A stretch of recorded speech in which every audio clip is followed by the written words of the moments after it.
We are focusing on the stories of older queer people in regional areas in Victoria. We as young queer people realised that for our community of like our age, there was a lot of people only interacting online and that they hadn't realised there was a larger community outside in the real world. I really like seeing older queer people that are happy, and because we have a lot of mental health struggles with young gay people at the moment, and so seeing that they have a future where they don't have to feel like maybe how they're feeling at the minute anymore. We found that there was a big disconnect between generations. Get some good stories so people can no longer be left in the dark, and they have to acknowledge that there is a space for them in the real world. We're also very interested in more positive representations. People that have always been around and that a community will always exist, even if for periods it has to go silent.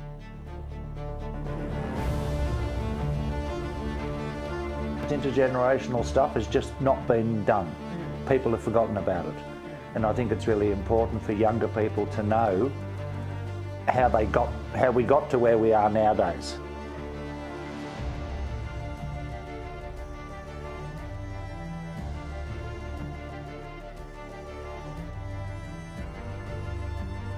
I came out to my parents when I was 15, and that was 1964. So ever since then, I've lived my life true to myself. And that's the sort of message we need to get out to younger people and say that, you know, it is okay. It's good to be yourself. It's good to live life true to yourself and be happy. My name is Drew. I'm a cisgender gay man, and my pronouns are he and him. Yep. And I'm 71 years old. I came out when I was 19 in an environment that wasn't quite as welcoming and friendly as it is now. We've come a long way. And I've had some rough times through life, but also some fabulous times. And I'm Noel. I use he and him are my pronouns, and I will be, at the moment, I'm 6 years older than Drew, but in a few months' time, I'll be 7 years older than him. So I prefer the 6. But, yeah. When I came out at 19, I was, and my family were part of the Anglican community here in Bendigo, Church of England, and my family were having issues with it, and talked to the parish priest, who summons me in to have the talk. I was told I was evil and depraved and basically not welcome at the church. Yeah. Parishioners from the church, when I'd see them, some would just welcome me as they always had. There was that same loving greeting, and the others had the dog shit under their nose and couldn't even sort of shake my hand because they might be contaminated. I grew up here in Bendigo, went to the same church as Drew. Our families were good friends. I got quite a surprise when Drew came out as being a homosexual, which is what it was called then. I had no idea. I also had no idea that I was gay. And I didn't know I was till I was 63. Yeah. So I'm a little bit slow on the uptake. And for anyone who's not sure, just wait and you will know eventually. But it can take an awful long time. I thought I was very compassionate to gay people in my work, but I think it wasn't only compassion, it was empathy as well. Yeah. But I had no idea. I really have no faith now, but it creates an interesting situation with Noel, my partner, and we have the conversation that if there's a hereafter, I'll get a surprise, and if there isn't, he'll never know. I'm Ruth. Thanks for coming. Cheryl. I'm Ash. Hi Ash. Cheryl. You went prize in every generation. Everyone's got their struggles. But back when I was growing up and working, it was illegal, and so I had to hide my identity. Like that 10 years I was in the Air Force, I lived in constant fear of being outed. You're always looking over your shoulder. It was really horrible. And you're always just scared you're going to lose your job. It just really affected my mental health more than anything else, to the point that I felt so bad about myself I actually had a breakdown. Yeah. And so that sort of stayed with me. But then when I eventually, sort of with lots of therapy, am now quite comfortable. Yeah. It took a while though. It took about 8 or 9 years after I left the Air Force to finally come out. Yeah. Wow. So it was a process. It was a long process. That's why I just love seeing the youth today. I love it, and then I just want to cry because I wish I had it. Yeah. But you know, it's just a sign of the times, and it's just fabulous that young queer people can just be who they want to, and I love it. Yes, that's another big reason why we started this project is because I don't think a lot of young queer people realise what they have either. No, exactly. Everyone has their struggles, but it's a lot easier than it was. Yeah. Yeah. People should just be more grateful. And yeah, I also hope that like young people can view like old people as like they're happy. You can get to this point in your life. I'm happy being a gay man. I'm extremely proud to be a gay man, and I've got through life just living as I am. I moved from the country down to Melbourne when I was 20 years old. I met a guy in Melbourne and we went out one night, and that was it. A week later I moved in with him, and that lasted 30 years until he died in 2000. Everywhere we lived, we were very open about who we were, and we would go and introduce ourselves to neighbours both sides of the house and say, look, this is our situation. That's the way we are. If you don't like it, well, you don't like it, but that's just it. And we've never got knocked back once for being, you know, gay, and people just got on with us, and we lived a really good life. We ran 2 milk bars, which was fantastic, and people just came in and talked to us. Their kids came in and bought lollies, and their kids came in after school and talked. And so, yeah, I'm just very, very happy I've lived my life the way I have. And having the support of family, of course, that's another big thing. A lot of people don't get that. My family just said, well, if that's how you want to live your life, as long as you're safe and happy, that's all we care about. We met at a nightclub called Three Faces in Melbourne. So we got a car full from Ballarat to go down to Melbourne. Yeah. And he was just across the room. I lived in Melbourne. Lindsay came from Ballarat back then. Yeah.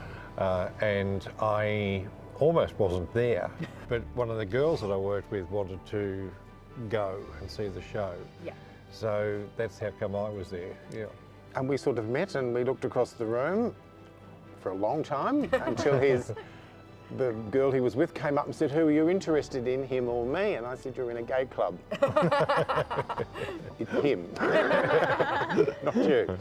And we'd promised not to call each other. No, we're going to take it slowly. Yeah. And sort of maybe get together over the months. And we met towards the end of September.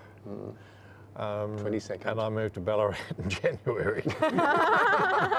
It's 38 years in September. People said it wouldn't last. It won't last because he's from Melbourne. Well, not if you And move it back. doesn't work. It doesn't work with people from Melbourne, so we're still sorting that out. I'm Leslie. Hi. And yeah, I've been out for, since my mid-20s probably officially. I'm Jeanette. We've been together 16 years. Yeah. And I probably came out just a few years before that. So, because I went from being in the traditional family sort of role to, that's not really working out very well. And yeah, so that's been my journey too. Going back to when I came out in the early 90s, I can tell you right now, I probably felt the same as what a lot of queer kids do feel today. Yeah. You feel isolated, you feel like you're the only queer in the village. For me, the word lesbian and gay, they were the only 2 labels that I knew of, but when I came out, I didn't even know the word lesbian. I didn't even know it existed. So, and I certainly didn't know anyone that was a part of community. Yeah. So growing up in a regional town, you know, back then in the early 90s, especially somewhere where Geelong was very homophobic, it was really, really challenging. But jump forward to where I am now, it does get better. It gets a hell of a lot better. And the secret to that is finding community. And I cannot stress that enough, is to find your crew and stick with them and support and be supported and ask for help and tell your story, you know, and talk about it. Talk about how you're feeling and surround yourself with good people that get you. And that's one thing that I struggled with a lot back in the day, but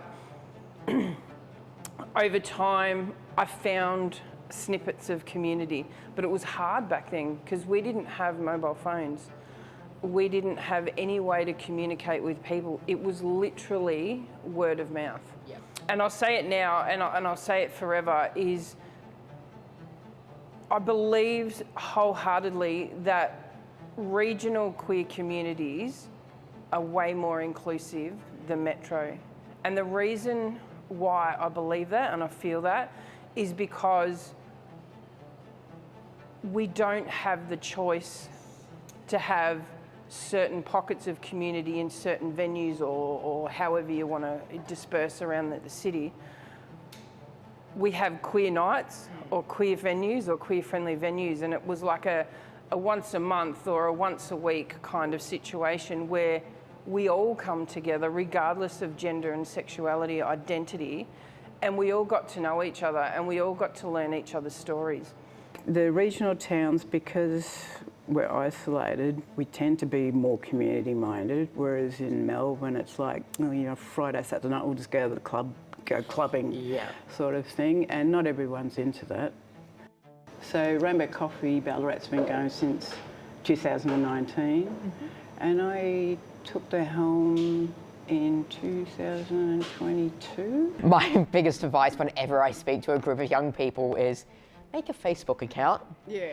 Search locally, because I guarantee you someone will be talking about a community event. Yeah. Moving off the fact that you mentioned briefly milk bars, how do you feel like that influenced your connection to community, just in general? A lot, a heck of a lot, because we opened at 6 a.m. and closed at 9 p.m. 7 days a week. Oh. And so we were always there so people could come in. You know, after a few months, a few weeks, you find out what people come in for, so you have that ready for them when they walk in the door. And there was all that sort of thing. And I also found that there was a connection with the younger people then. I had a great connection that they would come in after school or maybe, you know, after dinner, and would sit and talk about things they couldn't talk to their parents about. So that made me feel very, very good. The local school came down and gave us a safe school sign to put in the window, so if any of the kids felt threatened, they could come in here, and Max and Ken would ring their family and bring their family down. So yeah, that was a really big achievement, I thought, that the school recognised that there was a safe space for the kids to come into. So.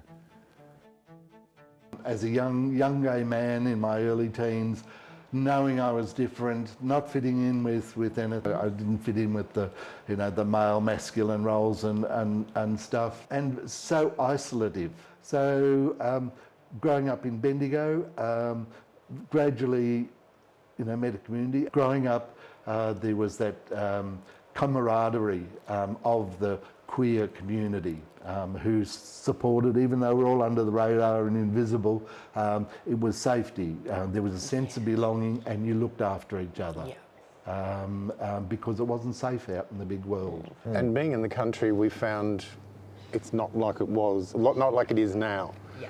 We couldn't be out. Yes. We had to form almost secret groups. Yeah.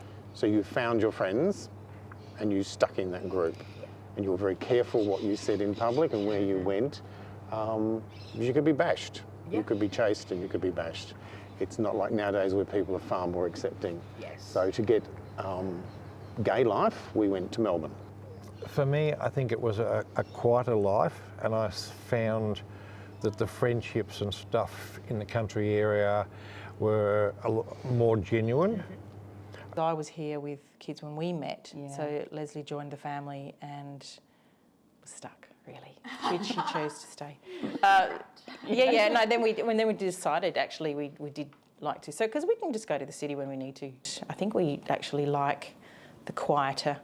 I love Geelong and I'm so proud of it, and I'm so proud of how far we've come as a community. And I'm proud of myself and a lot of my friends and the wider community that has made Geelong what it is now.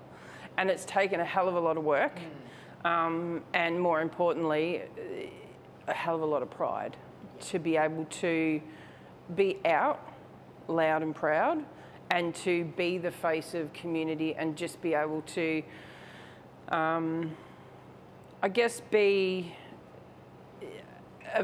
a strength in community for other people like I didn't have, because, you know, it's the old cliche story, you can't be what you can't see. I think there's a bit of trouble finding in-person community for young people these days, because even when they're online, sometimes it feels a little bit isolating. At least it did when I was around 13, 14 years old in lockdown. And even though I knew that there were queer people online and I knew all of you learnt about all of their experiences, I didn't feel connected to them because of the barrier, essentially. Whereas I think, you know, that online stuff is really good for some people, but I think can be detrimental to mental health in some other respects as well. So I know for me, I connect personally, face to face. It's that authenticity and being genuine with people, because you feel vibes from people. Like, it's that whole energy, you know, with human beings and stuff like that. So I think being able to come together, you know, as young people at the moment, find community online if that's the easiest way to find them, and invite people. Say, hey, do you want to go for a coffee? Do you want to go for lunch? Do you want to go and hang out in the park? And, you know, get a group together. And it's about consistency, right? And once a handful of people go, even if it's 2 or 3 people, the next time it's 5 or 6, the next time it's 10. Do you know what I mean? So it's building it slowly but surely, and just creating that kind of vibe that people want to come and hang out and be around, and connection. I know that doing this for us was a big thing just so we could connect to community as well. Because I am thoroughly aware that a lot of kids lost their connections or lost their will to connect with the real world during COVID. And I know that I faced that as well, and having to... I felt like I needed to do something so I could get the teaching locally again. So that was a big reason for me. We used to but we used to use a community house. We were approached by the community, and they came to us through the community group and said, could we run a group for younger people? Well, we were younger then too. So it was sort of our age group, a little bit younger, who had nowhere to go, no one to talk to, so they could come along of an evening and we could sit around and talk. So it was purely to talk to another gay person, because, as I said, you couldn't just go around and say, well, you're gay, I'm going to talk to you, because you'd get bashed. So to come to a group and be comfortable, sit down, cup of coffee, and sometimes we'd have games. We'd try and take them on little bus trips, and we used to take them down to Melbourne. Wow. That was an eye-opener for some of the younger ones. So to show them this is what life is, and this is how we can live and be free in a club. Go walk through that door, you're with your people. Not that it was a small thing, but the smallest things can impact a lot of people. And even just that thing of being able to go into the city as well and finding people there is still a thing that we find. Like, we're very big Rocky Horror fans. And so every time that the local Shadowcast group up there puts on a show, we always get dressed up and go up, and it is such an amazing community up there. And as you said, you walk through those doors and it's like instant acceptance. Even if it means taking late night trains all over the place. Wearing a nice dress and it's 11 p.m. and it's gone freezing, and you haven't bought a coat because you don't have a bag and you want to look nice, and you're like... has no heating anyway. Well, see, we probably did the up on you because we actually used to hire a bus and take them down on the bus. Take the bus down and get a driver. Yeah, we're a bit posh. We're a bit posh, weren't we? And that's why I think things like Chill Out Bendigo Queer Pride Festival, all those sort of things, Castlemaine Pride, are really, really important, and I'm so happy we've got them nowadays because younger people can come along. They might not participate in anything, they might not see anybody, they might not talk to anybody, but just to go along and get the feeling there is other queer people out there. I'm not the only one after all, you know, because I'm sure that still goes through a lot of people's minds. Am I the only one? And the first time you come along, you say, hey, hang on, there's two ladies over there with their children and a dog, and there's two guys over there holding hands, and it's just that importance of having those sort of festivals around the place now, which we didn't have back in the day, obviously.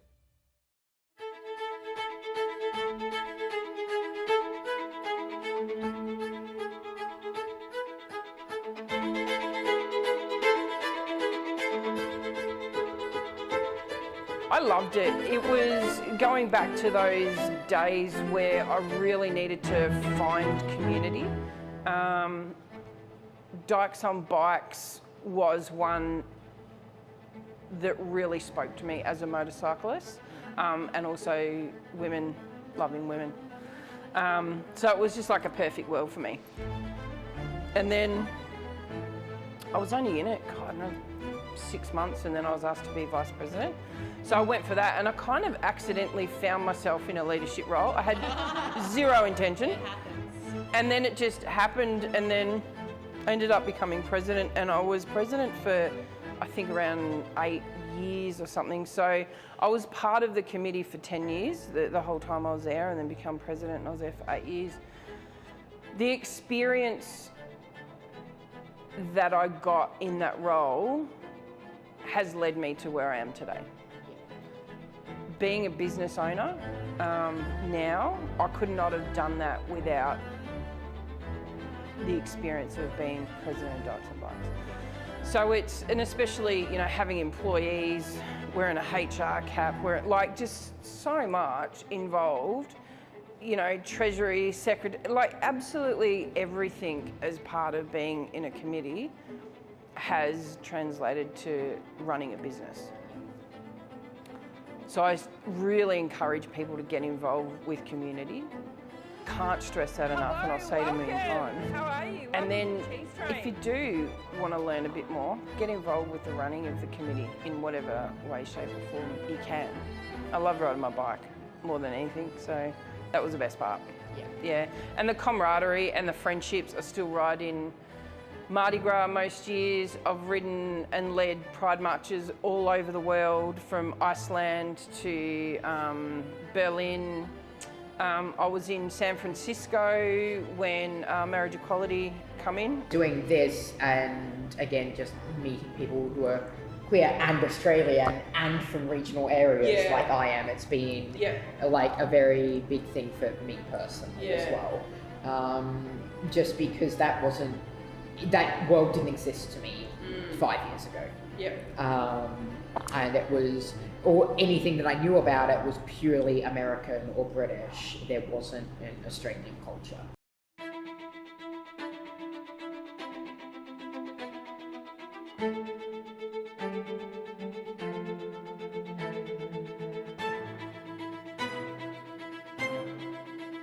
What do you think of the word queer and the reclamation of it?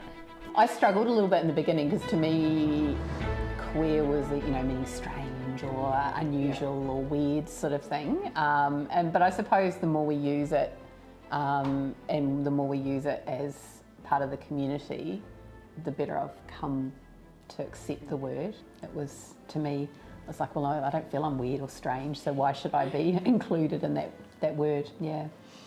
I think the same for me. Being my era, queer was always, it was a negative, it was a derogatory comment. And I struggle, even still, a little bit, because I don't believe that anybody is queer. But then again, same as what Leslie said, in the sense that if we start to put a positive connotate, you know, an ilk to it that makes it a positive thing, queer as folk, queer art, that sort of stuff, and making it into a positive. But I think my inner self with my generation, or I see with a lot of uneducated people, is that the queer is still the negative, and I really don't like that at all. Hate it. Absolutely hate the word queer. When we were coming out growing up in our 20s, 30s, it was an insult, it was derogatory. I know it's good to reclaim things and take power of them. I hear the word queer and I cringe. That's fair, yeah. Yeah, that's me personally, and I just absolutely hate that term. Understand that there are people who love it, that's fine. I have no problem with that. I prefer to be a gay man. Yes, yeah. Well, see, I'm, on the other hand, I don't object to the word queer. It's who says it and how they say it. Yes. Yes. Yeah. So, you know, being around for this long, we've been called an awful lot of things. So being called queer can give people a connotation that there is something wrong with you. And being gay doesn't mean there's anything wrong with you. But as a word, it's just another one, like, you know, sort of being a poof or a leso or whatever else they want to use the titles of. And it's all about, as I said, who says it and how they say it. I love the word queer. I've always used it as myself. I have been called it on a couple of occasions. I think I said to Noah the other day that I was called a couple of, you know, people say, oh, you're queer. Yeah, so tell me something I don't know. That's my answer. Yeah. You know, I don't really care. If you don't like me for being queer, bugger off. Because I've got enough people who like me for living the life I live to not worry about someone who's not interested. So queer to me is a really good word, and I think it covers the alphabet.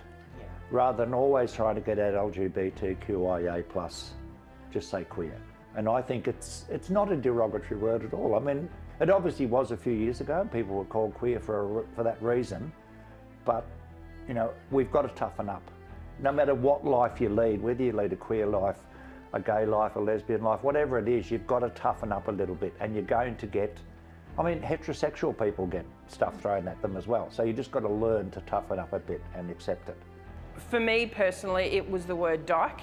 Yeah. So, which again is a intergenerational thing. I love that younger people have reclaimed the word queer and the word dyke. I think it's amazing. I also respect that the older generation can be quite triggered. There's a lot of trauma attached to it. So I think it's about reading the room. So if you're in a room with multi-generations, test the water first and just have a look around and read the room, because not everyone is going to be comfortable with it. And it's a language thing, and it's about being respectful for language for the younger community, but it's also on the reverse, absolutely, for the people before. Well, personally, I find it easier than LGB++. Yeah. And I don't find it offensive. You know, when I was growing up, people were called pufters or pansies or things like that.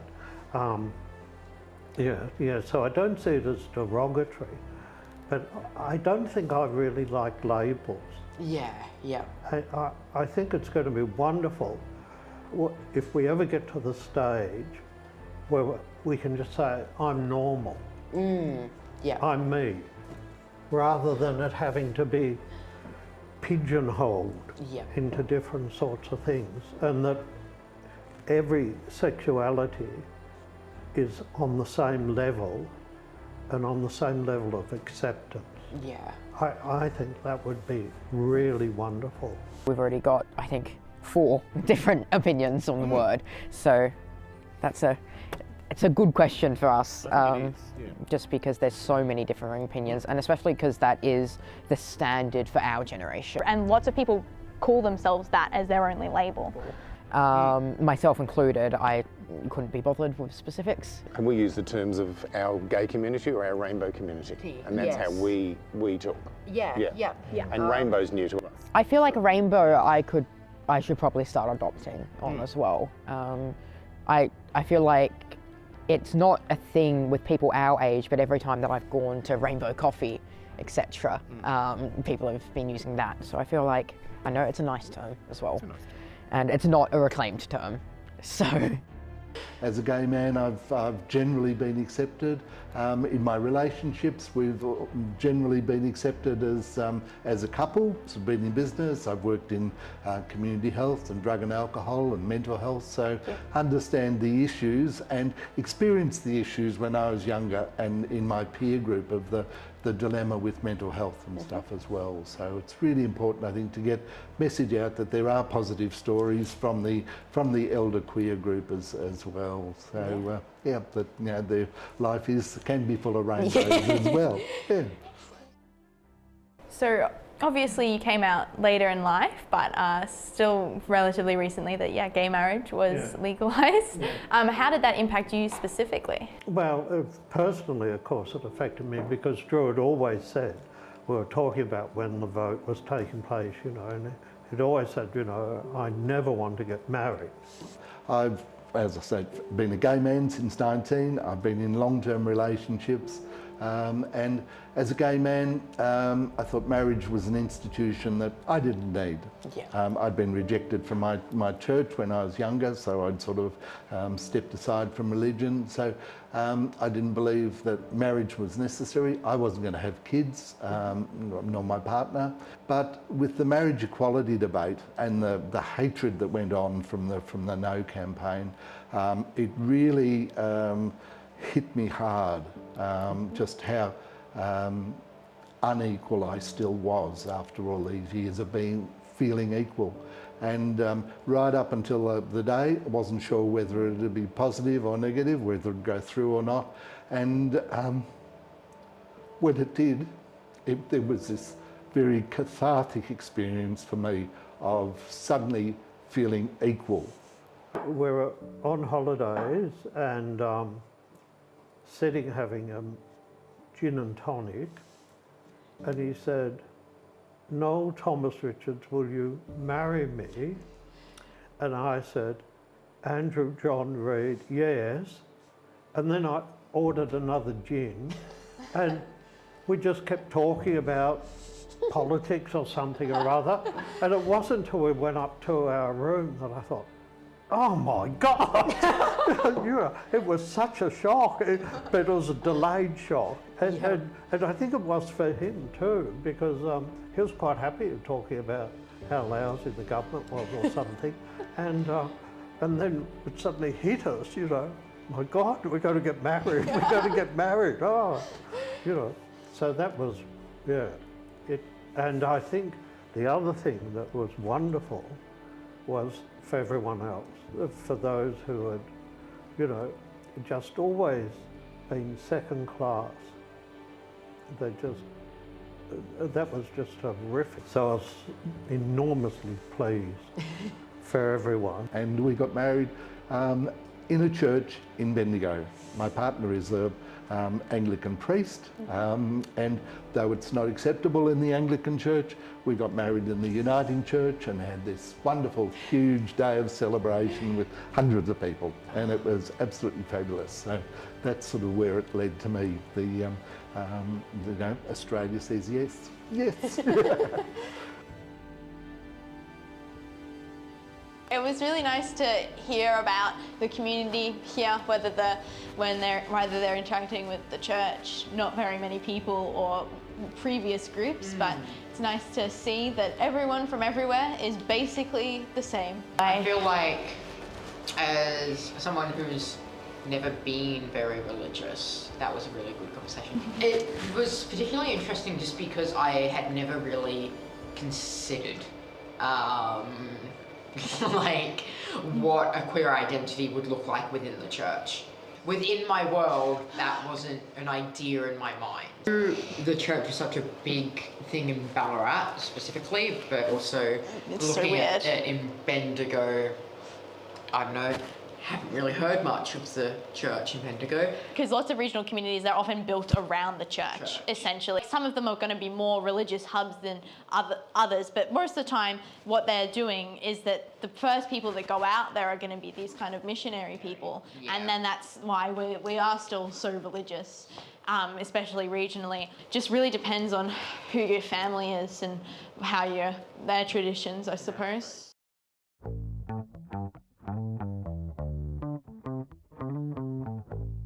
back in the 70s, Ken and I had a house, and he used to love to cook.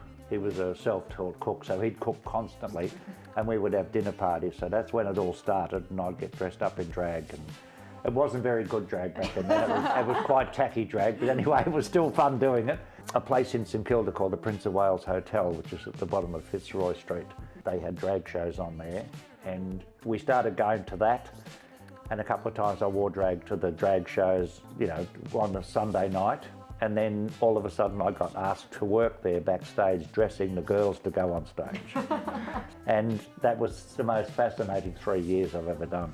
It was just brilliant to dress those girls, and the bitchiness that went on between them was absolutely class. After I left there and moved away, drag got a bit more serious, and I met another friend who was a very good makeup artist, and then we started getting a bit better clothes. We decided Chill Out would be the place to do drag on the Sunday morning for the Chill Out parade, and then go out to the park during the day. What made you want to do drag in the first place? I have no idea. Just did it. I think after a while I learned that when you're in drag, you become a separate entity. Yeah. So it takes away the Max part and becomes something else, and you can get away with saying more things and doing more things when you're dressed in drag. It's always a lot more fun. Yeah. So there was, I think 6 or 7 of us. And we used to practice. Another friend. We were called the Flirtations. Ooh, that is a good name. Yeah. So we put on this show once a year, and it was sort of good fun for everybody. And we spent hours and hours and hours in our dining room. Doing drag came very naturally to Lindsay and John, not to me. I almost felt embarrassed in it. I felt like I was the wrong person in a dress. Yeah. So I did it, and I kind of enjoyed it. It was a form of escapism, and we could go to a venue, hire the entire venue. Yeah, got people together, and we did it for 10 years. Yep. Yeah, 10 years of shows.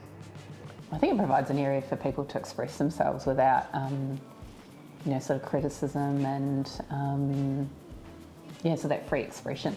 So if they're feeling that they can't, maybe in other areas of their life they can through that. I think art just covers so much, it does, doesn't it? yeah. You know, in the music world industry, you know, it's about, again, what you said, just expression. I mean, it's just expression. Art is, you need to, whether it's the clothes you're wearing or your haircut, you know, there's been plenty of that going on over the years.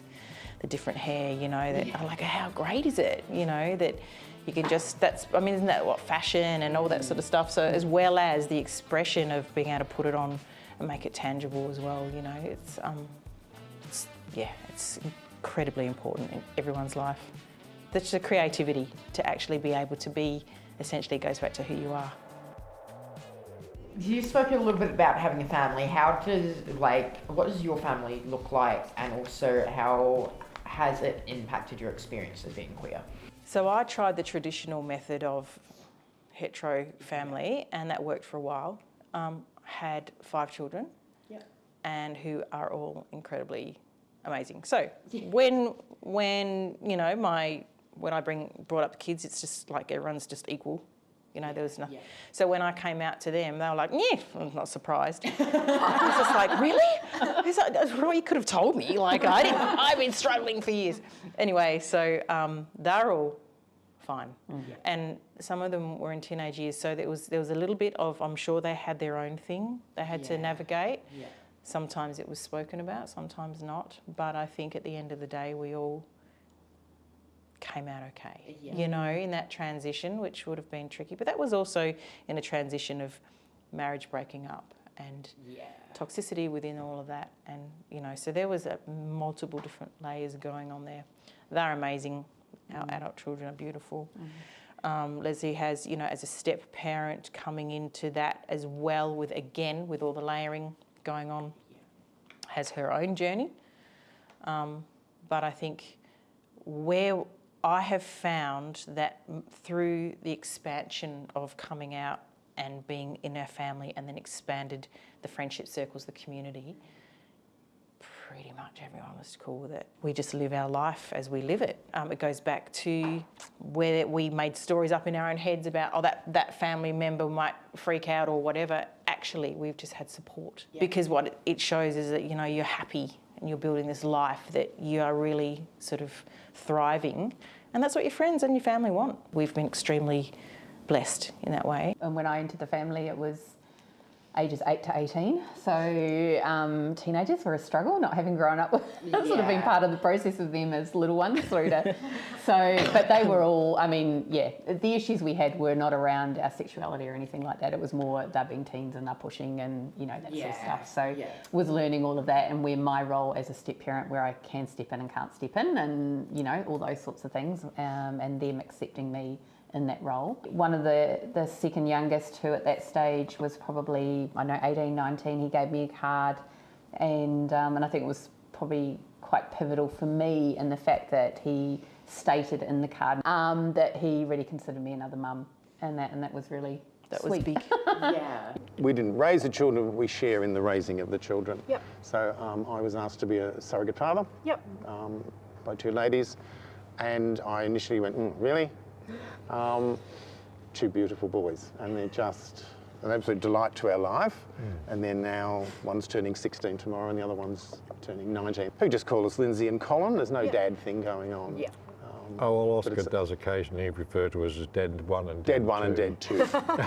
That's what you get. They've been brought up knowing how they're brought up with two gay mums and two gay dads. Mums are absolutely amazing people who have brought up these two boys. They're absolutely incredible what they've done. They've taught them manners, the fairness, how to treat people, politeness, all that sort of stuff, which sometimes you don't always get. In our community, it was very well accepted, some disbelief amongst friends who went, I think I rang John and said, I've become a father. And his response was, to what? And I said, a child. And he went, really? So took it on quite well. At work, there was a little bit of, really? Those children are going to grow up without a mother-father figure. No, they've actually got two mums, two dads. That's a lot more parental figures than most people have. Yes. So. And also these children were brought into the world with planning and with love. Yes. They weren't an accident.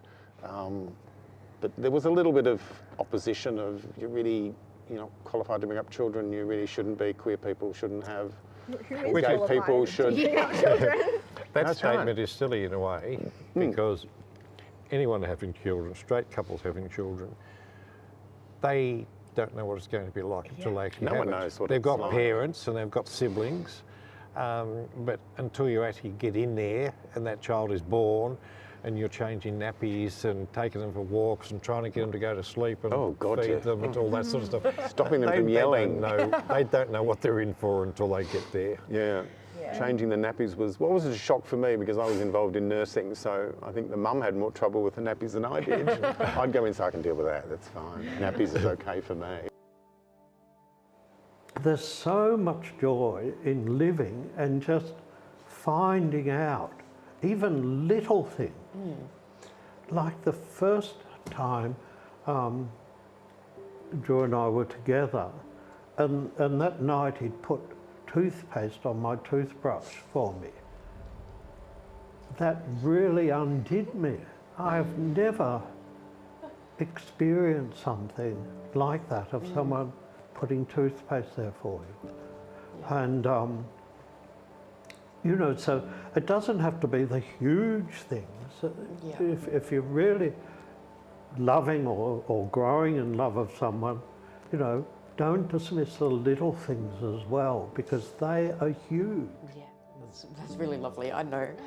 Yeah. I love, because obviously it's all about, like, we're focusing on the happy stories in this project. So every time I do get a happy story, I'm so pleased. Oh, cool. My proudest moment was when I got the Global Award for Volunteer of the Year for Victoria for 2024. And that, to me, well, besides being the proudest moment of my life, was I must be doing something okay. And so that made me feel a lot better about myself. And so that's why I just continue to volunteer to hopefully make young folks feel a bit better, medium folks, old folks. I certainly didn't think that joining a lesbian motorcycle club in Melbourne was going to lead me all around the world and be connected with so many people. And I've got friends from all those clubs all over the world that I know if I said, hey, I'm coming over, I've got bikes, I've got beds, I've got everything. I think joy and pride are very similar, interlinked. Do you know what I mean? So my joy comes from my pride. I would say the thing that I'm really most proud of is our relationship, our children, and our relationship with children's mothers. The fact that we have come through a lot of things, and here we are still.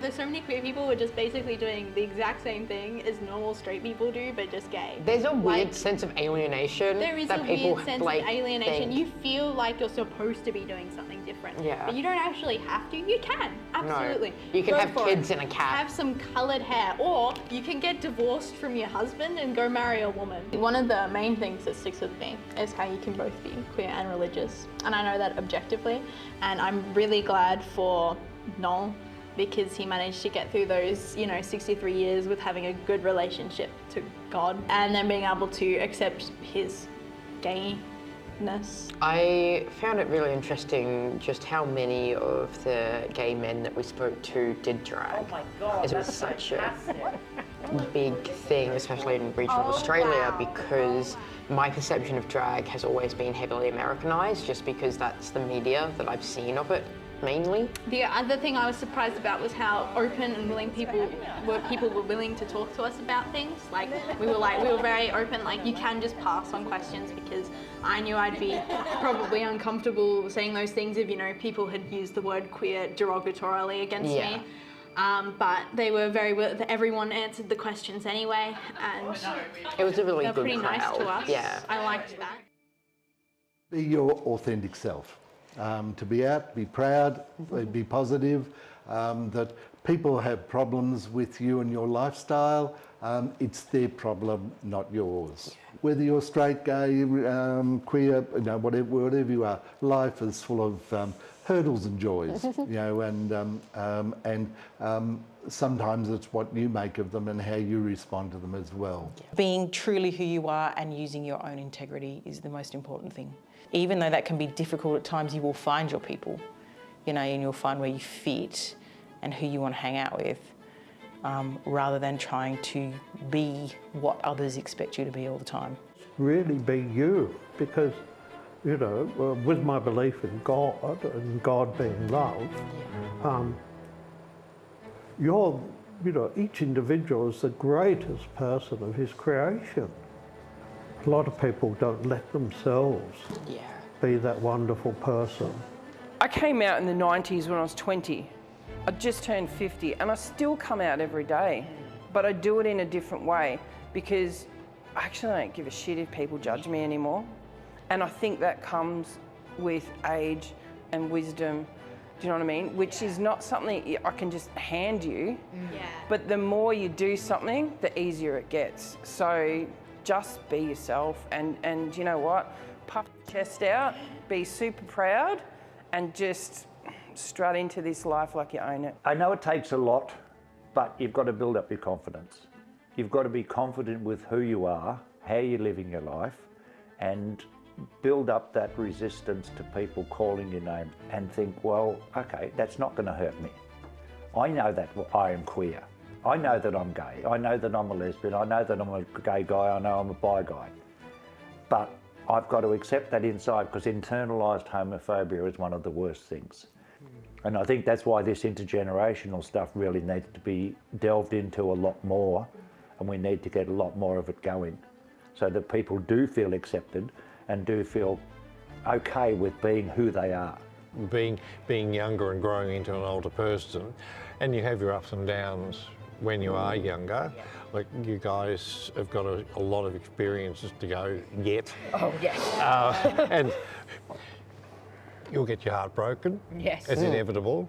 Yeah. But the good beauty of that is you always bounce back. You think you're going to die, but you think you bounce back. And each one of those experiences is in some ways good for you, because when you recover from them, if you've got any common sense, you'll think, I'm not going down that path again.